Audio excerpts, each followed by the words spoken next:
long-anticipated start to the 2010 season is here. Trucks are rolling at Daytona. Welcome to the Nextera Energy 250 practice from Daytona International Speedway. It's 51 degrees here at Daytona Beach. Skies are clear above us, but crisp.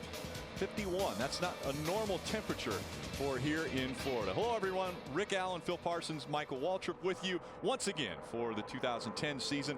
Mikey, we've got 42 trucks here trying to fit into the 36 spots and 5 former champions in that field. That's a healthy bunch of trucks, isn't it? We've got a bunch of trucks, some new guys coming to the sport this year. Elliot Sadler driving a truck for Kevin Harvick. Last year, on the last lap, we battled all the way to the checker. Every time they have one of these races here, the dude that wins, he's got somebody right beside him. And sometimes he's got 2 people beside him. This is a great race. We've got Johnny Benson back. Remember, Johnny left us earlier last season, then ended up getting hurt in a super modified accident. But he's back, as you mentioned, 5 former champions here. What a great field of trucks.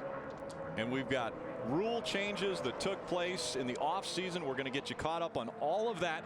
Let's go first down trackside to Ray Dunlap. Well, thanks, Rick. So great to be back here at Daytona. Lots of new names, lots of new faces. It'll take us a couple days to figure it all out. But one of the best things that happened over the winter, they got rid of last year's pit road rules. This year, you're able to put fuel and tires on at the same time. But there are some changes. Check it out. When the gas man got ready to plug in right here, the gas comes down and goes into the fuel cell through the check valve. Now, in the past, it used to run up through this hose and go out the back of the truck, and that's where the catch can man would stand.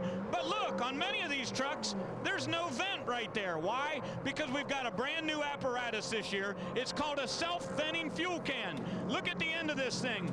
Brand new equipment, and the guys are going to have to figure it all out. But when he plugs in right there, it lets the gasoline go in, and it also lets it vent, and it comes up through here to let you know that the entire truck is fuel. So these guys have got to learn new ways to go around the truck, and it's been very, very interesting as they get ready to go for pit stops in the biggest race of the season. Adam? Ray, you talk about new names in new places, and Kyle Busch has always been familiar in that 51 driving for Billy Blue Motorsports. But in 2010, he's going to drive truck number 18. The reason is he's no longer driving for Billy. He's driving for himself. That's right, Kyle Busch owns not 1, but 2 Truck Series teams. Tayler Malsam will be his teammate. I would guess, though, based on past history, we'll continue to see Rowdy at the front of the field.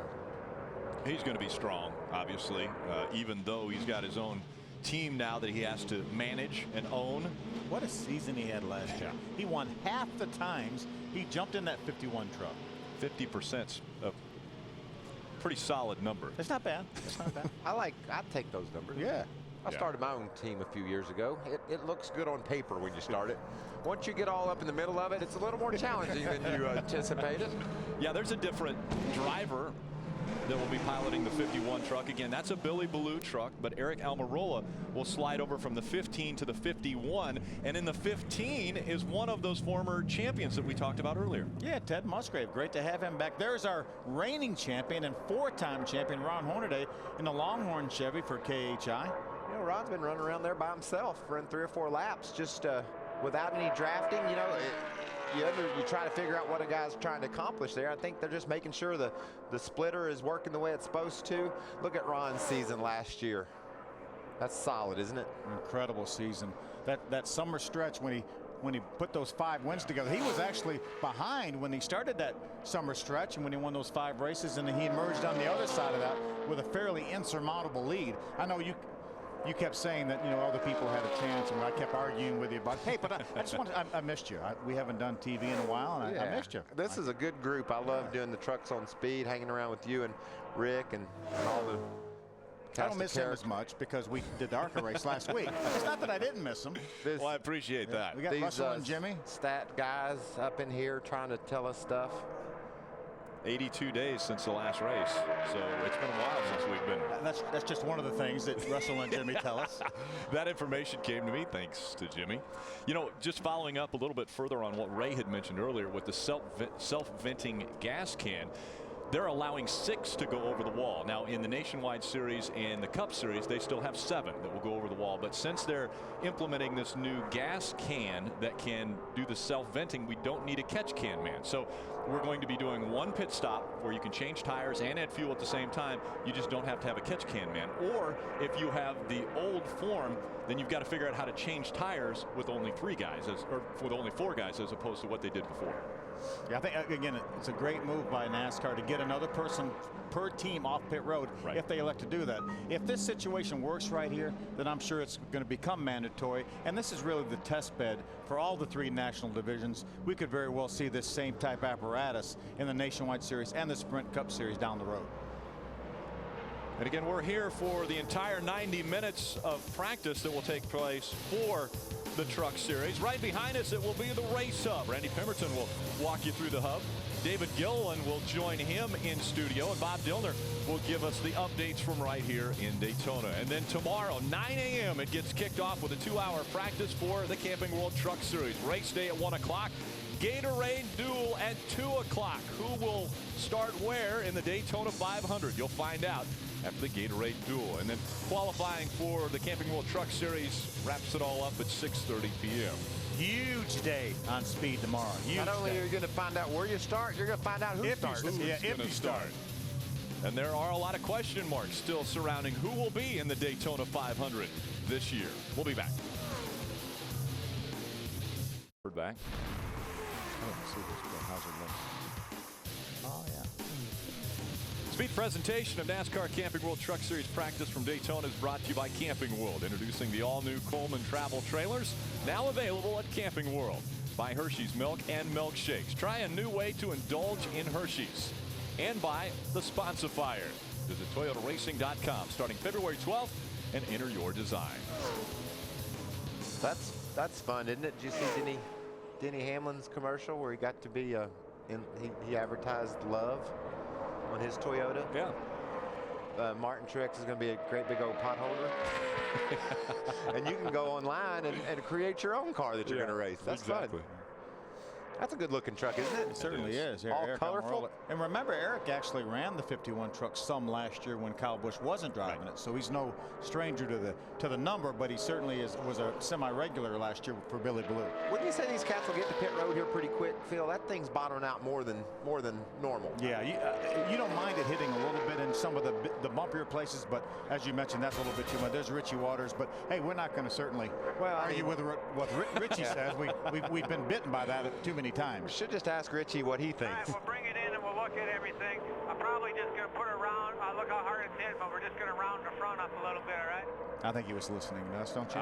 I heard a lot of drivers talk about this practice session being the one where they go out there and see if they're hitting, see what their travels are like. And I think that's what Ron Hornaday was doing earlier. You rarely see at a track like Daytona, guys go out and run more than a lap or two by themselves. He ran 3 or 4, and so just wanting to make sure they understand as the tire pressures come up, the truck will obviously not travel as far, and see if that's enough to get it up off the road. But you could just tell with the 51 truck there, tire pressures weren't going to help that situation. They needed to make an adjustment. And know that if he's running by himself, he's going to go so much faster when he's out there in the draft. So he'll have more air pushing down and actually have more travel. So that's one thing they're going to have to look at. When you said so much faster, we're talking 10 miles an hour. 10, 15 miles an hour. Exactly.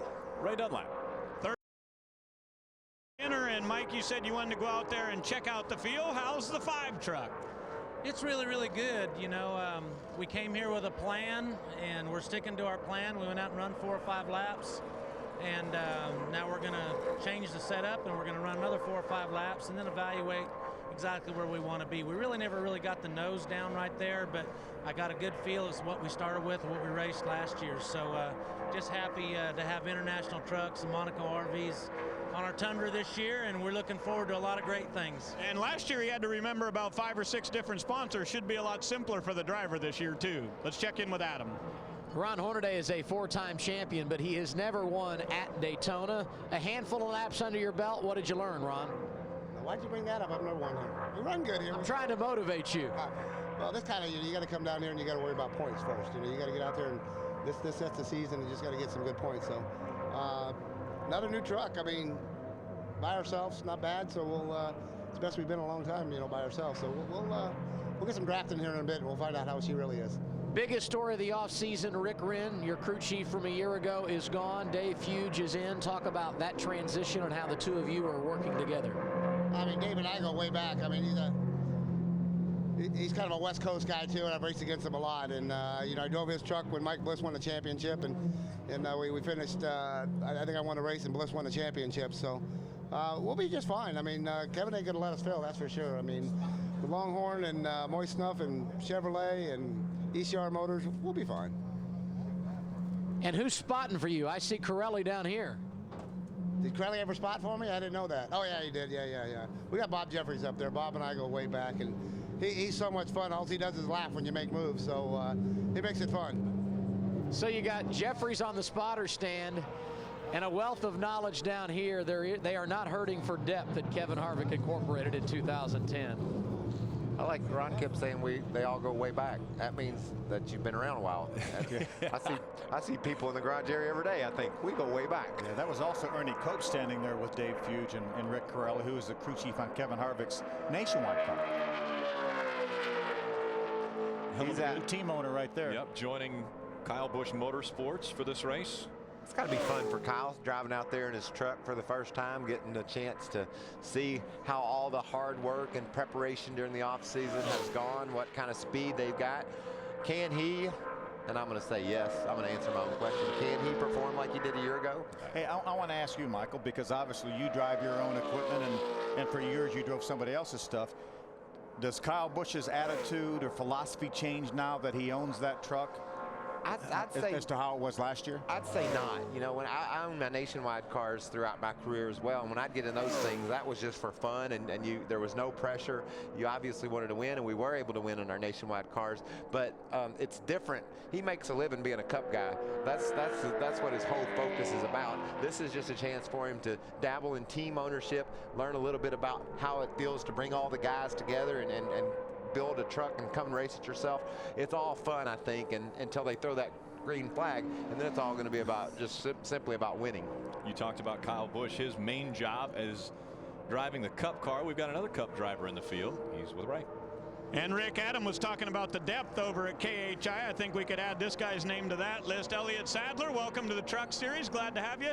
I know you're going to be in behind this #2 truck quite a bit. How's it feel getting back into trucks? It feels great. I think I was having so much fun watching you guys cover the races on speed.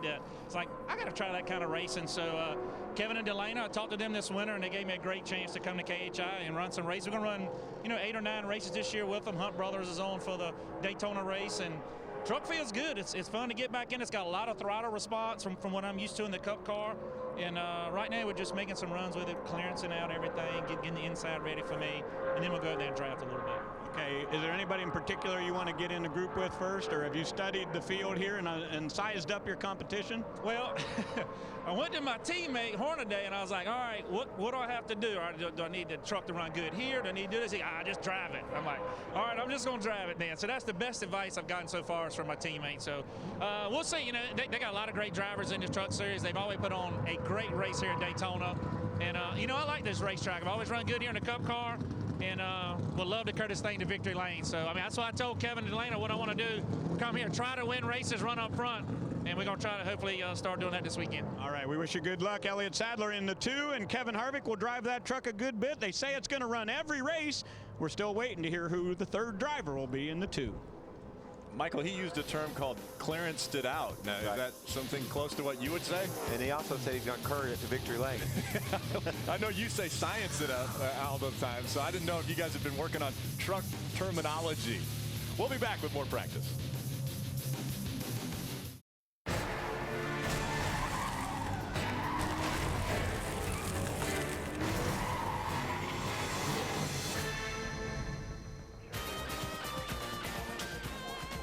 Welcome back. Nextera Energy Resources 250 practice for the Camping World Truck Series from Daytona Beach, Florida. Look at that shot of the ocean off the East Coast. Take a look at our Gillette track description for this 2.5-mile super speedway. What an incredible racetrack. It's an amazing racetrack. You see the facts there, 2.5 miles, 31 degrees of banking. Probably the most significant track stat is how rough it is. It's not written there, but that's what these guys are dealing with. That's why their trucks are bottoming out. And you know, that makes for good racing. We want the tracks to have some bump and get some character. Get these trucks where they got to get them up off the ground, figure out how to not lean on aero completely to get them to handle, because they'll drag the ground if you try to do that. What about that? I love that new flag stand right there. Well, the green lights obviously on the poles that extend up above the flag stand, and then it's a display board that goes around the actual flag stand. It's pretty cool. You think those greens will turn yellow if the caution comes on? I think they probably would. Make a lot of sense. Are they going to turn red and black at the end of this practice session? I don't know about that. Maybe red. Maybe red. It would be hard, wouldn't it? Look at the roll cage it's got. Something starts coming her way, she can just duck. Let's go back to the garage area with Adam Alexander. And here is an old familiar name, Rick. Ted Musgrave back in the Camping World Truck Series. He won the championship in 2005. He is driving the 15 truck this weekend for Billy Blue Motorsports. And if you look at the speed charts, you say, well, he hasn't lost his touch. He's currently 5th. That the good news for Ted.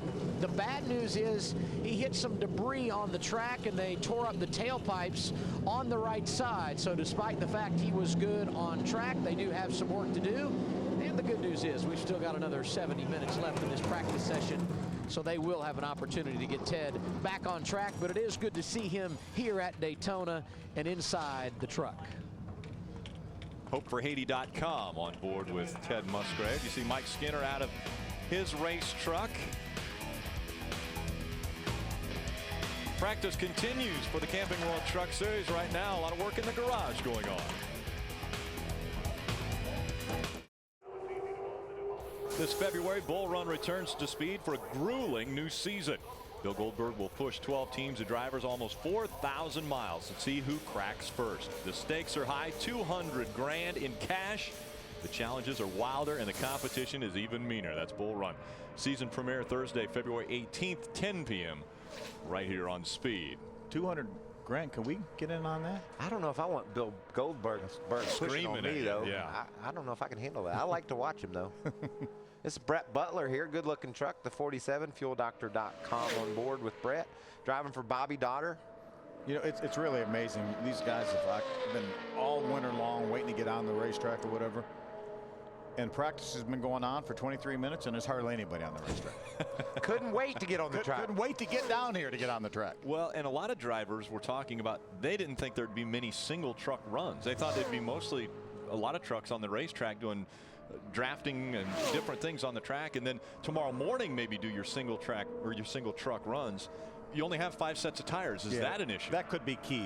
These fellas have to wait, have to utilize those tires expeditiously and not try to use them up. So they don't want to use more than 1 set of tires for all of practice. I don't know if Elliot could even say that. Well, you struck a nerve with Hermie Sadler. No, he texted right away. He texted me up here and said, y'all had no room to be talking about any accents. Let me just go ahead and let you know that. You know, he even texted with an accent, I noticed. Yeah, I won't say verbatim what he wrote. Brett Butler on the racetrack. We see Kyle Busch back in the garage area checking out his new truck. Again, Rick Wren, the general manager of that team.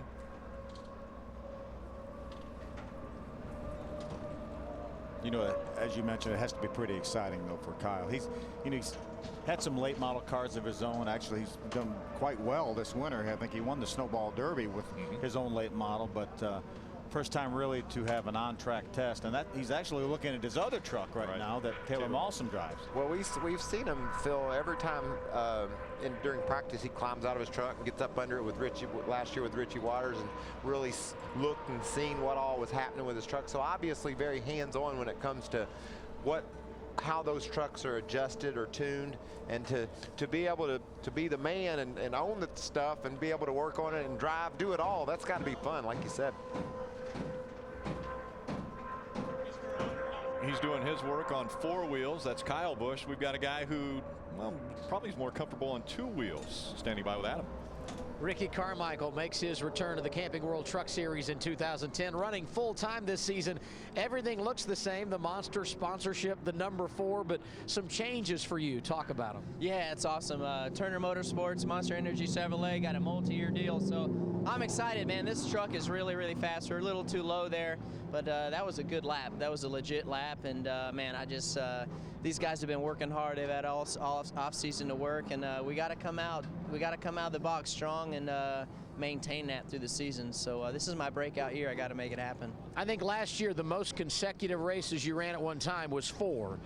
How important is it now to have the opportunity to run week in and week out? Oh, I mean, to people who don't understand my situation, it's huge. I mean, to be in it every single weekend, the same as the other guys, and trying to race on, you know, other leagues, it would be very, very good for me. And it's key. That's the only way it's going to happen. So with the multi-year deal with Monster and Turner, it's all on me. There was a great deal of irony in that ARCA race last weekend. You came from the bike world. Danica came from the IndyCar world, and you two were together on track last Saturday. Talk about that. Yeah, we were, and it was a lot of fun. And you know, she beat me. She was banging me. She got me at the stripe there. And first person that said something to me was Harvick, and I told him he better be careful because she's racing him this weekend. So I'm pulling for Danica. Good luck. Thank you. Thank you. Well, we made it 26 minutes into this broadcast without bringing Danica up. That was pretty good, wasn't it? I missed her. Yeah, it was worth mentioning, though. They had a great battle. Yeah, what a great awesome battle coming off of turn 4. Take a look at this place. now. That's the very bright green car. There's the Monster Camry on the inside. They'll touch a couple times, and Dana's going to get him just by a few inches at the finish line. That it was a battle for 6th position. You know, she talked about watching videos and understanding what was going to happen somewhat in the race by what she had seen on Speed in the past, and I think that was evidence of that. She didn't know to go side draft him like that because she'd done it her whole career. She just saw it on TV and said, that's how I'm going to get this position, and she did an awesome job. Yeah, very much a student last week and asked a lot of questions. You can see what a terrific career she's had already. She's only 27 years old, but first woman to win an RL race. She won in Japan back in 08. And had a great season last year. Did not get to winner's circle, but finished in the top 5 in points. She looked like she had a chance to win. She could have won the Indy 500 last year. That was awesome. Her stock car career kicked off last weekend, and her NASCAR career will begin on this Saturday. Let's go back trackside to Ray Dunlap. Well, thank you, Rick. When you look right here, this is probably the most recognizable number in our series, 14, and that is exactly the number of seasons that Rick Crawford's been competing over here in the Camping World Trucks. But we're so used to seeing the circle bar truck with a paint scheme that we recognize, and I don't even know this is going to be you out there. What is the deal with this brand new deal? You'll notice the 14 truck being up front this weekend, so that'll be me. If the numbers line up, 14 will be in Victory Lane Friday night. But anyway, Dennis and Sharon Lilly come on board to sponsor this truck this weekend here in Daytona, and we really appreciate that from Circle Bar Racing. And it's Dennis's birthday Friday night, so I'll hopefully give him a surprise birthday visit to Victory Lane. All right, tell us about 2010. New driver in the 10 truck this year, and what's the big picture for the 14? Well, the 10's not mine anymore. I think Circle Bar Racing still has a share of the 10, but Jennifer Jo Cobb's going to be driving the 10, and I wish her the best, and she's been doing good so far. She ran good in the ARCA race the other night. The 14's going to have fun Friday night, and the rest is history, and we're looking forward to running the rest of the season. But sponsorship is tight. We're looking for a major sponsor to come on board to finish out the season with us, but at least we're here, and it's due to the heavy hauling with Lilly Trucking, and they go up and down the seaboard with paper mill products.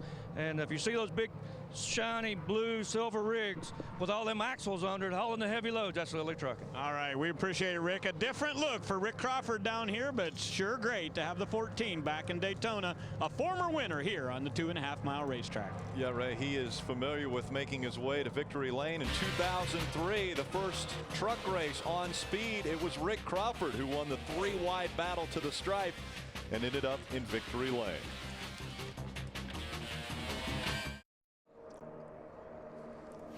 Friday on Speed, the fans will be rocking in Daytona as the Ultimate Friday Night House Party gets revved up for the Daytona 500. Steve Burns, DW, Larry Mack, and Hollywood Hammond celebrate the Great American Race in style. Catch NASCAR Trackside live Friday at 6:30 Eastern, only on Speed. I like our Daytona 500 winner from last year, Matt Kenseth, will be on board. That's right, and a cat that a lot of people in the garage area think might have a chance to challenge Jimmy Johnson this year for the championship. What do you think about that, Phil? He certainly finished strongly. Now I don't know. Hopefully his knee injury is not going to affect him in the race car, but awfully strong towards the end of the year. He's not that good of a basketball player, so I don't even know why he had to hurt himself doing it. Maybe he was just trying hard. Yeah, maybe that was it. Nice side by side, yeah, as we're going down the back stretch. Eric Almirola in the 51 out front. Look at the difference in the attitude with that 51 truck and the 13 truck. The 51 truck splitter sealed right to the ground. The 13 truck, who typically has that great attitude, and the splitter on the ground, it looked like it was way up in the air. Tim McGraw on the hood of that number 13 for Johnny Sauter. He'll be here. Whoa. Eric Almirola thinking that maybe he didn't need to be that close to the 13. He thought at first he needed to be that close, and then he decided he didn't need to be. He rethought that. That change of direction was a little bit hairy there for a second. Stacy Compton in the 60, just behind that 13 on the bottom of the racetrack. Now these trucks aren't even. Almost some contact there as the 60 moved up the racetrack, and Mike Skinner moved to avoid. Wow, that's close. These trucks aren't even really lined up all that well to go that fast, and they're already about 0.6 of a second faster than our fastest lap we saw prior to this group going out on the racetrack. Probably 8 miles an hour faster than single truck runs so far, but so far it'll be more than that. Yeah, it could be as much as 15 miles an hour. You think, Phil? Yeah, if those trucks get lined up in a straight line, they're probably not going to do that. Just forget that. Forget that thought. These cats, though, they're learning this is what it's all about right here. This is how you figure out what you're going to have for tomorrow night. Will it handle in a pack? They're running speeds that are close to the pace they'll be running tomorrow night, and they're side by side. Trucks are dancing around, so they're really learning a lot in this pack. And that's what I think they will try to do. Mike Skinner, you see him in the 5 truck, second back on the inside. He's going to want to be there. Right now he's in the middle. He's got a truck in front of him, a truck behind him. He's going to want to be on the outside. He's going to want to be leading. He's going to be at the very end. He wants to simulate every possible scenario that he's going to be up against on Friday evening. They're catching some traffic too here. This is a little hairy because you've got to go 3 wide, obviously, if you're going to get through this traffic, and they can't go 4 wide. we oftentimes try say that. We try it here a lot, though. Some have tried. Now, in the 81, that's David Starr, and he has joined a new team. So there's a familiar name, a familiar driver to this series that has moved over to a different team, Randy Moss Motorsports. Yeah, Jim Harris merged somewhat with Randy Moss Motorsports, and Kyle Busch is now in this draft. He was on the inside there. He's side by side with a truck at the back of that pack, and we'll see how he is able to make his way towards the front of that pack. That pack just keeps getting bigger and bigger. Picked up 2 or 3 trucks that lap. Got Todd Bodine there that has a little bit of success here at this racetrack. He's going to join that group. There's Matt Crefton with a terrific year Matt had last year, runner-up in the points. Did. Thor Sport Racing running side by side. Now Matt's dropping back just a bit. Now that's learning. You don't like it, but you'd rather learn it now than tomorrow night or Friday night. Yet he stays on the racetrack. He's going to go in and tell Bud Hafley, his crew chief, well, I got a little bit loose up off of 4 when I had a truck right behind me. See if he tucks into the back. He will get behind that 18 of Kyle Busch. Let's see how they work together. Yeah, let's see if Kyle's got the truck to drive up through these guys.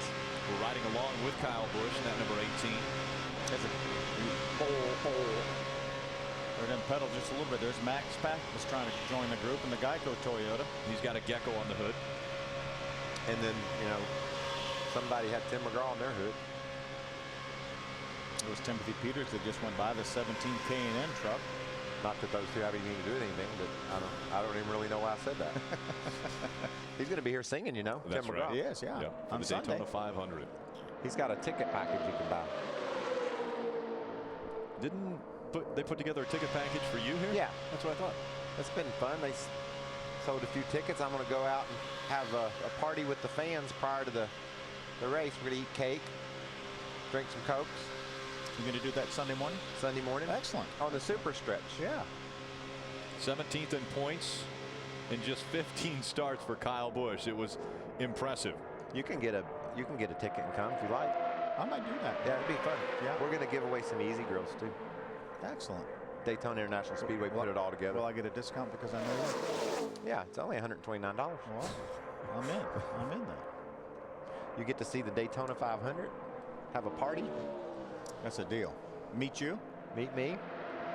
The ticket was $140, but when they said I was going to be involved in it, they dropped lowered the price a little bit. $129. What a deal. Uh-oh, caution's out. What happened? I don't see anything, do you? Nothing on the racetrack looks to be going the wrong direction. But sometimes we're hearing from drivers that they've seen debris on the racetrack, and so NASCAR will slow them down and check out to see if there is debris on the track. Todd Bodine, Stacy Compton, Kyle Busch, Mike Skinner, and Ted Musgrave, all a part of that draft we saw earlier, and all in Toyotas.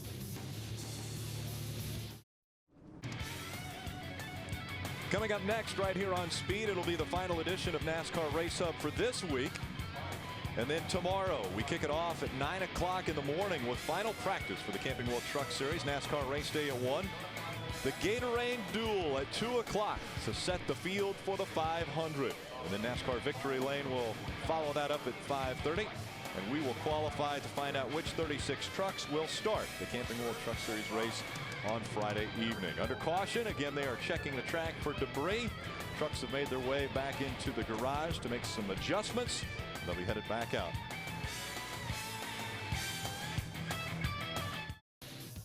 Speed's presentation of NASCAR Camping World Truck Series practice from Daytona is brought to you by Nature Valley Granola Bars, the taste nature intended, and by H&R Block. For all your tax questions, click, call, or come over. H&R Block. Get it right.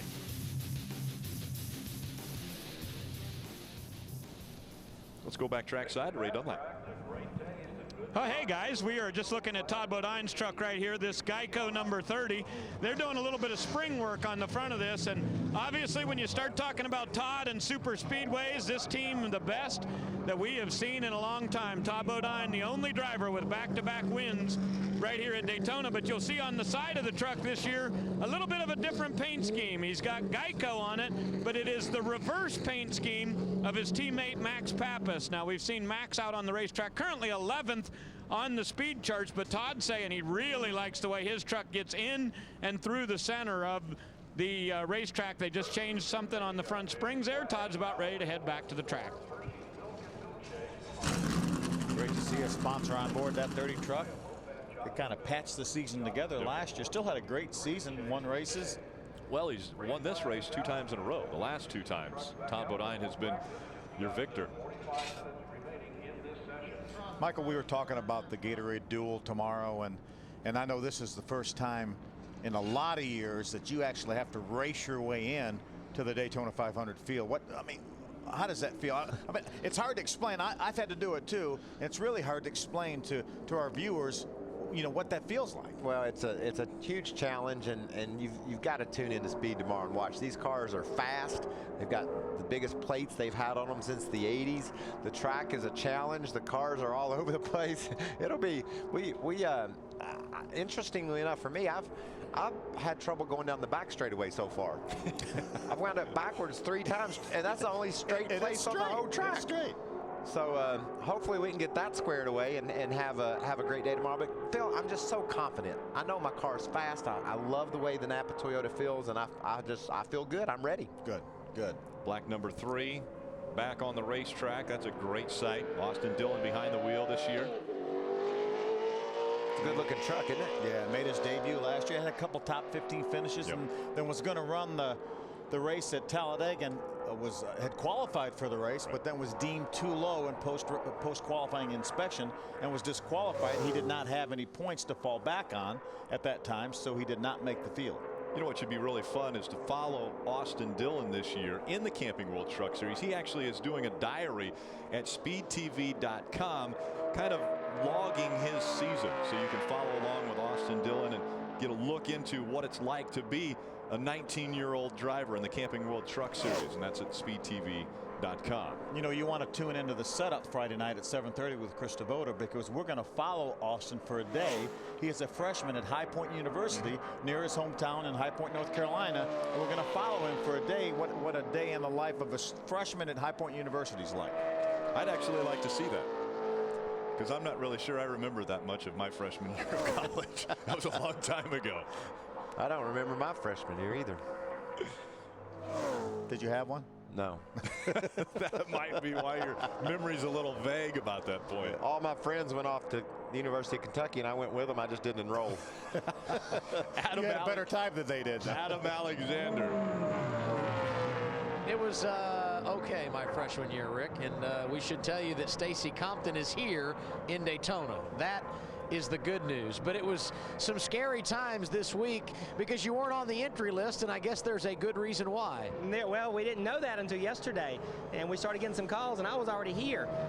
We were actually unloaded, and Paula called from NASCAR and said, I didn't get your entry, and I said, well, here's my tracking number. We sent it out, and the last time they could find it, it was in Ohio, and that's where they tracked it to. So we had planned on being here. Of course, Safe Auto came back into Weilers, and so it was a little interesting yesterday when everybody kept calling saying, are you not coming to Daytona? And we were already here unloaded. So pretty excited. Truck's good. You know, we got a couple new faces over here. Hired Chad Kendrick from Red Horse, and everything's going good so far. You know, we went out, we shook a truck down early, and felt like we had a good lap by ourselves. Decided to go out in the draft, and truck's real good in the draft. We led a little bit, went to the back, and got back to the front. So pretty excited right now. These are tough times economically. Are you going to be full-time in 2010? Oh, yeah. We'll be back. Safe Auto's back full-time. Of course, Jeff Weiler, the Weiler Automotive Group, and their family's back with us. You know, we'd like to work with some rookies. We'd like to do something, whether it's a one truck or two truck, but we'll be here all year. I won't ask Stacy if he remembers where he was when he was a freshman, because I don't want to put someone like that on the spot, but there's a rumor going around, Ray, that you were a freshman with John Havlicek from Ohio State. Any truth to that rumor? What's that, Adam? What did you just say? I don't even believe I heard that. Booty Barker, you got a little double dip going on this weekend. You're going to try to make it into the Cup race tomorrow, and over here playing trucks. What have you seen so far? Well, I was watching it with you, trying to watch a pack. Now we're looking at each other, so it's no. Geico Toyota's doing great. All of your main guys, Mike Gilman Jr. and Tom and the boys set up both trucks, so I'm just overseeing it. They did all the work. When you look at the big picture here, how different is this form of racing from what you've got in the other garage? Well, trucks are a little more forgiving because of the downforce they have, and also because of the travel they're allowed. The Cup's a little more, well, I ain't gonna say difficult, but you know, a smaller box to work in. All right, good luck to you tomorrow. Booty trying to get Max Papis in the race in the Gatorade Duel tomorrow afternoon right here on Speed. Booty Barker, that's a smart dude right there. I want him on my team. Max has got a guy in his corner there that can help him get that car up into the Daytona 500 tomorrow afternoon and get that truck sorted out for him. You know, guys, last year the pole was won by Colin Brown at 177.4 miles an hour. Already our fastest time by Todd Bodine, 186.2. That's how much the draft means. Already 9 miles an hour faster than the pole was last year. Again, this practice goes until 7:30, and that will be when Race Hub comes on right here on Speed.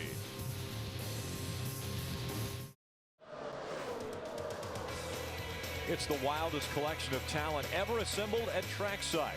Singers, dancers, comedians, and more in a breakthrough racing entertainment hour. It's Fast Track to Fame, premiering Monday, March 1st at 9 p.m. Eastern. There's a lot of talented people in and out of the garage and around the races. So I'm hearing a lot of good things about that show. I would call the people on trackside talented. I would too, but they don't. Can they sing though? Can they sing? That's a different caliber of talent. This is going to be a big show. I'm looking forward to checking it out. Here's a kid with talent in that 98 truck. 20-year-old Landon Castle. Isn't that funny? 20-year-old Landon Castle. I feel like he's been here for 4 or 5 years. Yeah, and he's certainly found him a ride there that all squeezed up in the middle of that draft with. That's cool. Yeah, Landon was really impressive in the limited amount of races he was able to run. He was with Hendrick Motorsports in their driver development program, and that program sort of ran out of gas a little bit. I believe we saw him run an ARCA race here. We did? One of his first starts. We did? Sure did. A very, very talented young driver. Kyle Busch looks like he's going to pull it back into the garage, as is Ron Hornaday. The pack will go by them. This is a big old track field, but you put two trucks side by side, there ain't much more room. I mean, there's not a lot of room to operate here, especially when you consider when you hit these bumps, your truck's going to bobble around a little bit. So you really have to be careful when you're too wide. And even though no matter how bad you want to stick it in there and go 3 wide, better think long and hard about that move. Now, if you looked at this racetrack from a satellite, it would look similar to Talladega. But it doesn't drive anything like Talladega, does it? Not at all. Daylight and dark. Talladega is as glass smooth as you can possibly imagine. In this racetrack, you probably couldn't get much rougher. We talk about the travels on the race vehicles. In a pack, we've already mentioned that they'll go maybe 10 to 15 miles per hour faster. So the travels you would expect to be more. Are guys setting their trucks up expecting to go 10, 15 miles an hour faster? When you see them in these packs right now, that they're all they've got. That's exactly how they think they're going to race the thing. And that's why we saw single truck runs when practice started. People that thought they were going to be close to bottoming out, they went out by themselves and confirmed that so they could work on their truck if need be. Rick, if you rode around here in a passenger car and ran 75, 80 miles an hour, you would be amazed at how rough it is. I've been around this racetrack in the pace truck, and we were going 100 miles an hour, and it's unnerving. Yeah. I mean, you're going around this track thinking, okay, wait a second. We're bouncing around a lot. Let's do it twice as fast. Yeah, tack on 80 miles an hour to that. And think about this. These guys, whoever conquers this baby on Friday night, not only is he beat the best truck drivers in the world, he also did it on one of the toughest tracks under the most tenuous circumstance. I mean, you just can't even breathe when you're going around these corners. Sometimes it's so close, and you win that race, you get to victory lane. Woo, that's a great feeling. There's Lightning. Oh, I thought it was Lightning McQueen. Lightning McQueen. Actually, that paint scheme on Johnny Benson's number 95. Where's Chick Hicks? Is he out there? I don't know if he's out there, but I'm really glad to see JB back with our series. I know Johnny wanted to come back to this series, and good opportunity here with Danny Gill Racing, and hopefully this is actually an ex-Roush Fenway truck, one of their Speedway trucks from last year, so we know he's got good equipment under him. Should challenge for a pole, you would think. Ray Dunlap. And guys, just to add to that, there are actually 3 former Roush Fenway trucks in this field here this weekend. Johnny Benson's got one of them, and each of the entries that'll be entered from Kyle Busch Motorsports are former Roush Fenway trucks. Now, I did talk to Kyle Busch a little earlier today, and he said by the time they get to Atlanta, they'll be in full-blown brand new KBM chassis, but there was no way that they could get ready to come to Daytona and do that. So 3 very fast race trucks that have been formerly run from Roush Fenway. How about, let's add a 4th. How about Jason White, Ray? Yeah. We'll add Jason White to that list. Make it 4 former Roush Fenway Speedway trucks. Yeah, talking to Jason White prior to coming down here, and he's real confident about his chances to win this pole here. Yeah, we've seen Roush Fenway run so well at the super speedways, both Talladega and here, as far as getting a pole for that team. He bought that truck from it's a pole winning truck. He bought it and painted it, and that's all he did to it. Todd Bodine fastest in this first practice of the 2010 season for the Camping World Truck Series. Tomorrow, NASCAR's back, and we're here in Daytona for a pair of races on the high banks. Be here as the field is set for the 500, the Gatorade Duel at Daytona tomorrow at 2 p.m. Eastern only on Speed. One driver who will be in that duel is standing by with AA. We're not talking to Kyle Busch, we're talking to driver owner Kyle Busch. Your mentality any different when you're driving your own stuff? No, not really. Just, it's fun. This is a blast. It actually was a real good feeling getting out there and driving my own stuff tonight. So, we're having fun. The truck's hell of a good right now. So we're, I knew I had to throw that in there. But no, the hell of a good Tundra is awesome. So far, right out of the box, we drug a little bit. We had to get it off the track. But right now, the truck feels pretty good. We're just going to work on some other things to see if we can't build some speed and a little bit better handling in it. It was not uncommon for us when you were driving for Billy to walk up, see you laying underneath the truck, making decisions on how to make changes. How hands-on have you been with your own operation? Well, I've been in the office an awful lot, but more lately here at the racetrack, I've been trying to let these guys do their job. These guys need to learn and need to not have me around as much. I'm going to give my input so then they can build that, but Eric's really good at what he does. Rick Wren, Marty Houston, those guys, so we're getting run over here. But, I've got to run to the Cup stuff. I've got to run to the nationwide stuff. So in order to win a Cup championship, I need to let these guys know what their job and their responsibilities are, so I can just go do my deal away from the truck stuff. But it's fun, you know. I really want to thank Toyota and of course Hell of a Good and everybody on the team that's doing so hard and doing so good at working hard. Kyle Busch going to drive the 18, splitting time with Brian Eichler. And the other truck going to be driven by one of the young superstars in the truck series, Ray. Yeah, and it was very cool, Adam, to find out that Kyle Busch had tabbed Tayler Malsam to drive this new truck. You got new number here, new sponsors all year, but how about that pressure of driving for one of the best ever? Well, Ray, it's going to be good. I think it's going to be a lot of fun this year. Kyle's already came over and helped me today in this practice, which has been a huge. I mean, Skinner did last year, but having Kyle is a big benefit this year, and I can't wait to drive for him. It's going to be a lot of fun. The pressure's there, but I like the pressure, and it adds a lot of fun to the driving of the truck. And he said you had to go to the gym and start working out, right? Yeah, definitely. I've been at the gym every day for the last, 3 months, so I've been getting in shape, get my beach bod on, so it's all good. It'll be a lot of fun this year. I'm very fortunate to drive for Kyle, and I can't wait till get the season going. Maybe when it warms up someday, we'll check it out. It's too cold right now. Yeah, definitely. Give a shout out to Travis Roos, man. Keep getting better and keep fighting hard. All right. That is Tayler Malsam driving the number 56, driving for Kyle Busch. You know, we touched on some of the rule changes. Again, we're going to have double file restart, shootout style this year. We did not have it. We saw it in the Sprint Cup Series and the Nationwide Series. The top 25 this year, Michael, are locked in. It was top 30 last year, and of the top 25 from last year, 22 of those trucks are back. So the first 4 races, we will only actually have 22 trucks that are locked in. So knockout qualifying is going to be a lot more exciting than it was. And you can see the pit stop changes, fuel and tires on the same stop. 6 men allowed over the wall. The self-venting fuel can that is optional allows you to have those men over the wall that can change your tires. And that was interesting watching earlier the technology. We've been racing forever, and seeing a new piece of equipment that you plug a gas can in, you don't have to have a catch can. That's pretty cool stuff. It really is. And you can see the spec engines are going to be allowed for the tracks less than 1.25 miles. And I think that may bring some new teams into the truck series maybe later on in the year. And we've got to look at that over-the-wall situation. If you don't have a self-venting can, that means you have to have a catch can man. So that means there are 2 people that will be responsible for fueling the truck, and those 2 people have to do those jobs. That leaves only 4 people to do what 5 people normally do in changing tires and jacking the truck up. Me and Phil like that. We think we could do away with a tire carrier or 2 in this deal, maybe. Okay, but remember, the tire has to be under control when it goes from the right side to over halfway through the left side. So normally a tire carrier rolls that over. I just remember Leonard Wood running around the car with his tire in his hand and his tire in one hand and gun in the other. Changing the front tire on that Wood Brothers car. Yeah, and we've seen before where one guy carries 2 tires around. I mean, that's happened in the past. And that's how we used to do it. When I started helping on pit stops, that's what I did typically, was carry tires, and we would carry both tires, and then they actually added a person, which is how we ended up with 2 tire carriers. Of course, last year we did win the Pit Crew Championship. We did, actually. Our speed team won the Pit Crew Championship.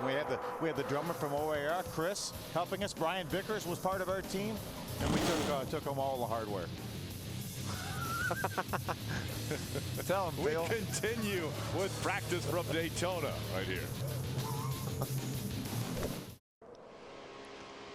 Welcome back. Nextera Energy Resources 250 practice continuing for the Camping World Truck Series. Riding along with Rick Crawford. You can hear that truck bottoming out.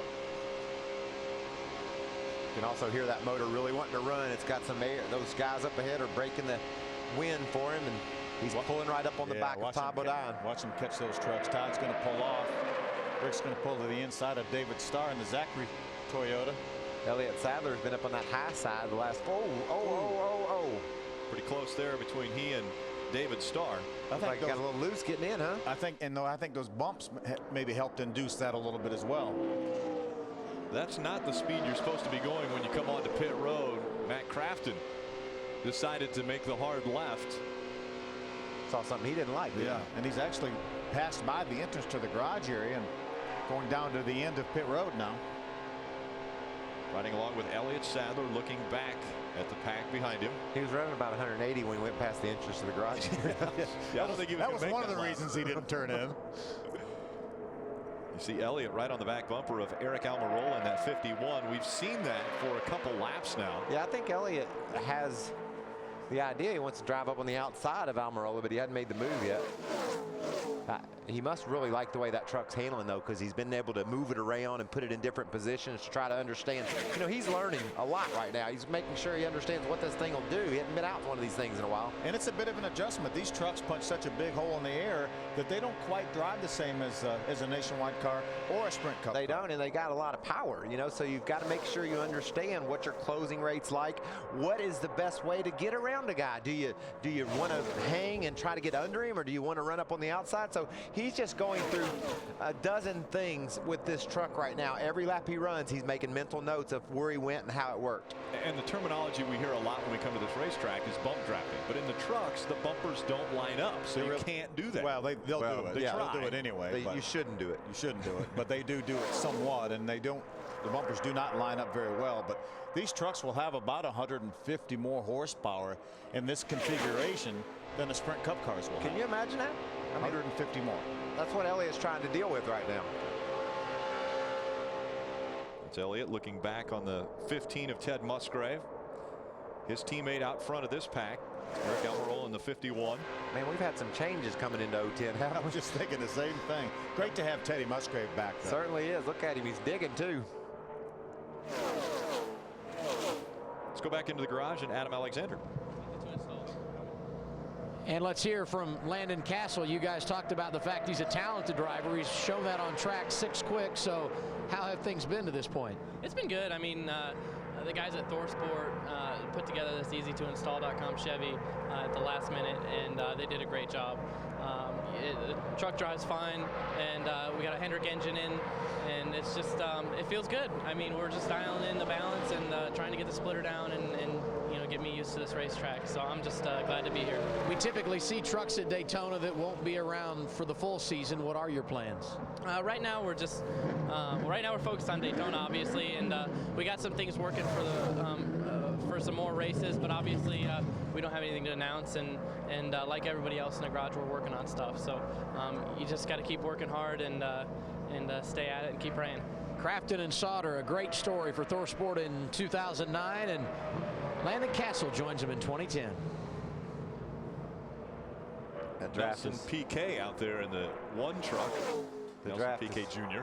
kind of falling apart on those guys, though. Nelson's.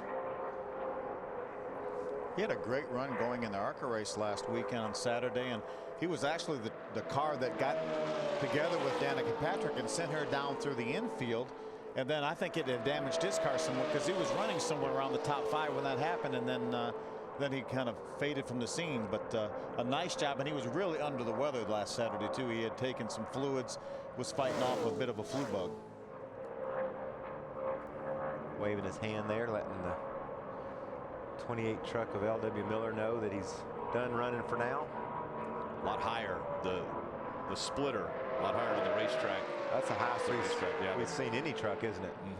Right behind him, Mario Goslin in the MyTireMonkey.com, number 12. Mario looking forward to running the entire 2010 season, wants to be competitive at every race. Has he got one of those tire monkeys with him, you think? He did at Halloween, I know, because Ray stole the candy from him. Yeah. Stole the candy from the kids. From his kids. Yeah. Unbelievable. I remember that. Didn't he go to college with John Hondo Havlicek? Ray did. Yeah. I think so. I don't. You saw there that Mario Goslin is from Canada. We've got 5 countries represented in the 42 trucks that will try to make the 36 truck field. Brazil, Canada, Italy, Mexico, and the great USA.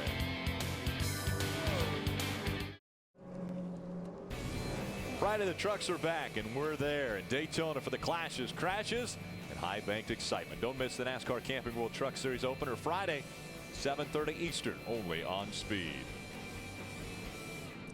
I'm telling you, you know, what do you guys think? It's hard to bet against Todd Bodine, as good as that Speedway program has been for that Germain Racing team. Well, when we left here in February, he was on top of the scoring pylon. He's right back there again today. He's going to have a lot of competition, though. It's always a great race. You never know who's going to, win the thing till the very end. And typically we go across the line 3 wide. I'm going to pick Elliot Sadler to win this race. He understands how to draft. He loves this track. He might have been within 5 seconds of winning the Daytona 500 last year. He was leading, got past, and then it rained, and he wound up finishing in the top 5. But he knows how to draft, and he's driving one of Kevin's trucks. And I just liked watching that truck when he was out there bopping around, trying different lines. It looked like to me he was really learning a lot. And I think he's a former runner-up in the Daytona 500, in addition to the opportunity he had to win last year. I don't think we should count out Kyle Busch, because he had success at our last restrictor plate race. I don't think we ever count out Kyle Busch. He's got to be in your top 5. Hey, we've got a lot of great stories. Yeah. Rick Crawford right now 3rd on the board, former winner here back in 2003. I love that commercial we watched they had on Speed where Rick was sitting on the start-finish line, and he said, I won by just this much. And the guy that finished 3rd, he was right. I mean, that's the 3 wide. This is his tire mark. Yeah. This is his tire mark when he finished 3rd. Ooh, look at this big pack. Starting to put together a pack of 7. Austin Dillon in that group. He's going to go out and try to learn a little bit about the draft. Timothy Peters is leading that group. What a breakout season last year for Timothy Peters. Johnny Benson back there in the 95. Is that Hornaday in that group there? This is a veteran group that's on the racetrack now. We haven't talked a whole lot about that 7 truck. That's Justin Lofton, our reigning ARCA Series champion. He's going to do the full season this year for Red Horse Racing. Great to have him on board. Ray Dunlap. Well, guys, Todd Bodine has been on the radio saying how his truck is jumping around a good bit on the racetrack, so he wants to make a shock adjustment. But he called in, and Mike Hillman Sr. was on the radio, and Mike said, I'll tell you what, bud, why don't you stay out there for a few more laps, because they just put fresh tires on the number 18 for Kyle Busch, and we expect him back out on the racetrack in the next minute or so. Actually, Kyle is backing out of the garage area right now with his number 18. So Todd said, yeah, I think that's a good idea. I'd like to run a little bit with Rowdy. Obviously, when we look at the results from this race, Todd, the winner the last couple of years, guess who was second? Kyle? I was going to say, I'm guessing he wants me to answer that. It was Kyle Busch. Right. And Kyle complained last year at the end of that race. He said, I don't know what to do. I was leading the race going into turn number 3. I thought that was a position to be in, but it didn't work out again. Then he figured it all out in Talladega. Figured it out in Talladega. You have your teammate push you across the start-finish line. Start-finish line's in a different place at Talladega. Yep. That makes a difference. Ron Hornaday is going to jump to the outside. He's going to bring Austin Dillon with him. Well, and that pack dissipated there. It was a 7-truck pack, and now just 3 trucks running together on the racetrack. They may catch up with Stacy Compton. Stacy, they may try to get in with that group.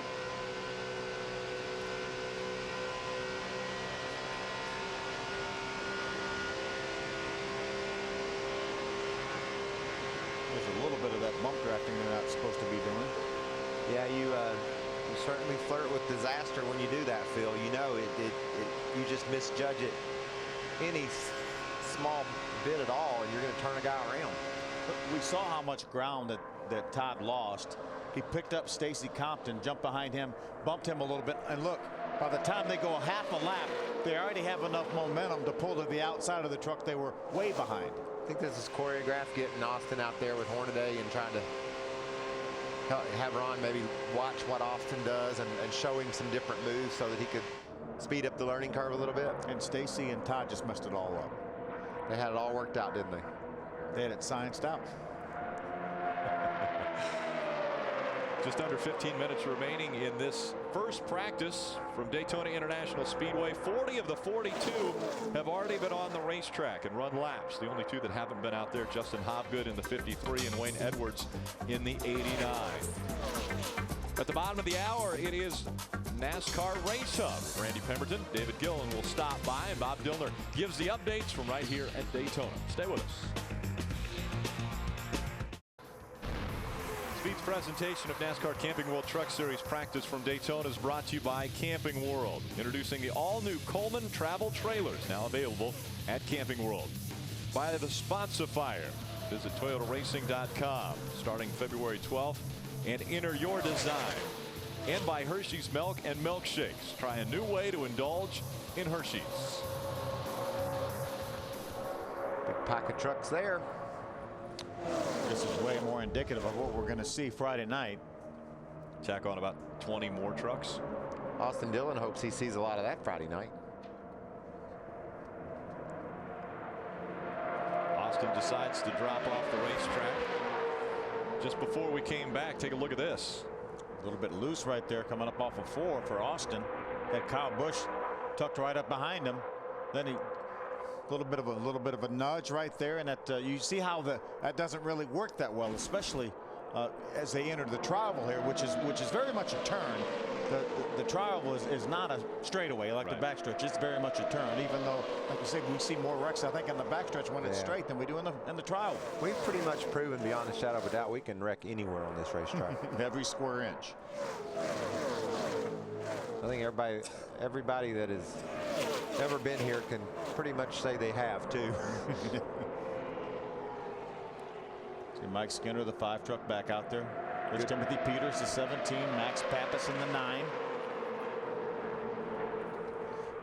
Speaking of crashing, interesting this morning, John Darby floated something out during our safety meeting. You know, we have one attempt at a green-white checker.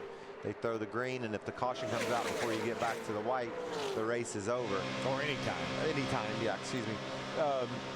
Darby asked the competitors what they would think if they threw the green and the caution came out prior to taking the white, he thought how we would receive maybe doing another green-white checker. I think it's something that the fans would enjoy and would like, and so I imagine ultimately that's what will happen. But they're getting feedback from the competitors as to whether that, you know, back in the day, the Truck Series, they had unlimited green-white checkers. Yeah, we had 4 attempts at Gateway. Yeah, Gateway was probably might have been the end of that. Yeah, as many as you want. Yeah. They actually, we had 2 trucks on their side. They had announced that that rule was changing. That was the last weekend that there was going to be multiple attempts at a green-white checker, and boy, we put it out in style. It's good to see the guys take advantage of it, wasn't it? We had cars on their sides and everybody upside down and turned around. And David Starr won that race. He'll be in this field Friday night. David Starr moved, was it Andy Houston out of the way? Chad Chaffin. Chad Chaffin, that's right. Chad Chaffin moved him out of the way and won the race. That's truck racing. They're not scared. They are not scared. Timothy Peter out in front of this pack. Kyle Busch running second. Rick Crawford behind him in the 14, and there's Elliot Sadler on the outside in that number 2 truck. Who would you think, looking at this field right here, knowing who the competitors we have, who would you think ran the most laps so far in this practice session without looking at the scoreboard, Michael? Well, let's see. I would guess Elliot Sadler because he's trying to get warmed up. I was going to say Timothy Peter. How about Todd Bodine? Well, he won the last 2 times we've been here. Take a look at this. Watch this now. Right on the back bumper of the 17. How about Kyle Busch trying to draft? He's giving a couple guys a ride here over the last couple laps. Austin Dillon was the first one. Timothy Peters the second one. It's good to see Rick Crawford out there, all up in the middle of this mess. And you know he'll be a contender come Friday night. What you want to do is be able to do what those 3 trucks there just did, Phil. You exit turn 4, you want to stay right on that yellow line, because when this race is run tomorrow night, you're not going to see Kyle Busch pull over to the outside like he did there. He's going to stay right on that yellow line to protect that lead. You can see Kyle up on the right falling back. I think he wants to get the end of this line and see what he's got to maybe come back up through there again. Got a glimpse of Justin Lofton. We talked about him a few moments ago. One of 3 Red Horse Racing trucks in this field. That's Justin back there just coming off the racetrack now. Again, coming up at the bottom of the hour, it's NASCAR Race Hub. David Gilliland joins Randy Pemberton on the set in the hub. And we're going to get updates from Bob Dillner right here in Daytona. The final minutes of practice for the Camping World Truck Series. We'll be back for those, and then you get you off to the NASCAR Race Hub.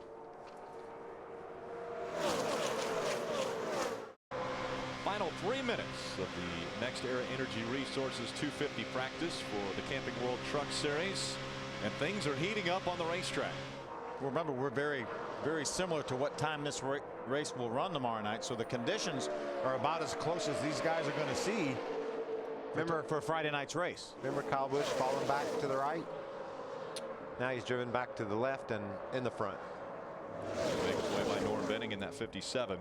That's quite an accomplishment to be able to drop back and in just a couple laps drive all the way to the front. And look at him. He said, I'm good. I'm good. I thought I could do that. Now y'all know I can. Eric Almirola in that 51 goes by him. And maybe more importantly, now the competitors know he can do it as well. Mike Skinner on the high side in that number 5. Again, new crew chief Gene Need with Mike Skinner this year. Former championship winning crew chief with Ted Musgrave. Going to be a pretty potent combination. Mike Skinner had a great season last year for his first season with Randy Moss Motorsports. He has his teammate behind him right now, Tayler Malsam. That's actually, I'm sorry, that's Kyle Busch's teammate, Tayler Malsam. Changes. Are they going to go 3 wide? I don't know how many wide that is. Johnny Sauter. Now that is something. It could have been 4 wide. You cannot do that Friday night. You cannot go below the double yellow line to advance your position. They won't. A lot of talk was made that was one of the changes NASCAR was looking at, maybe getting rid of that out of bounds line here in Talladega. And a lot of drivers, I think, came back and said, you know what?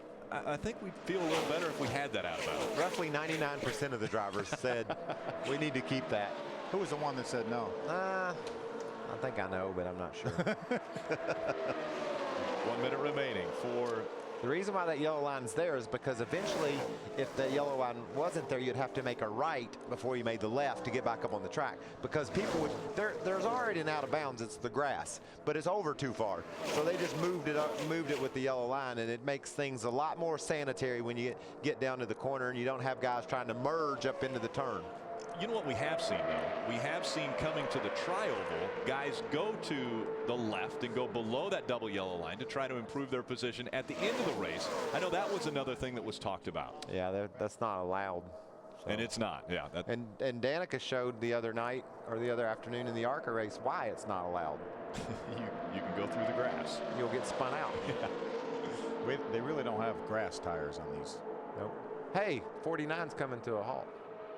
Chad McCumbee in that 49, slow on the racetrack. Come and get you in just a minute. This thing's over with in just a minute. There it is. Red and black flags have come out. That means the end of our first practice of the 2010 season. Let's go back to the garage area, and we're going to start with Ray. Thank you, Rick. Mike Hillman Jr. said, I'd really like to put another set of shocks on this number 30. Todd Bodine says, do me a favor, please don't mess with it. I'm not really wanting to qualify it the way it's running right now, but it's going to be absolutely great to go racing. These guys have decided to put it up on scales. I'm not sure if we'll even see him on the racetrack tomorrow. I believe the 30 is ready to go, and he's the odds-on favorite to win Friday night. Adam? Longtime Sprint Cup Series owner Richard Childress has great interest in what's happening in the Truck Series garage. That because his grandson Austin Dillon is running for Rookie of the Year. He was 21st in that first practice, and he should be a driver to watch all season long. NASCAR Race Hub at the bottom of the hour. Stay with us tomorrow. The Gatorade Duel at 2.